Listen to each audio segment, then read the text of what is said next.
જીયાંશી હાથની આંગળી ગણો જોઈએ।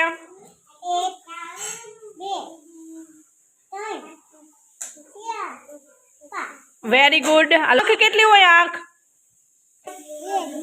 2। સરસ। દીપા આપણે કાન કેટલા હોય? 1 2 વેરી ગુડ। એન્જલ ગાલ કેટલા હોય આપણે? 1 2 વેરી ગુડ। હોઠ કેટલા હોય? 2 હા। મિત્રાજ માથું ક્યાં છે તારું? આયા કેટલા માથા હોય? 1 હોય 1। સરસ। પગ બતાવો। હા તો એને ગણો જોઈએ કેટલા પગ હોય? 1 2। સરસ। પગની આંગળીઓ ગણો। 1 2 3 4 5 નાક ક્યાં છે? કેટલા નાક હોય? ગણો। આપણે આંખની ઉપર શું હોય? ઈ કેટલા હોય? 2। ક્યાં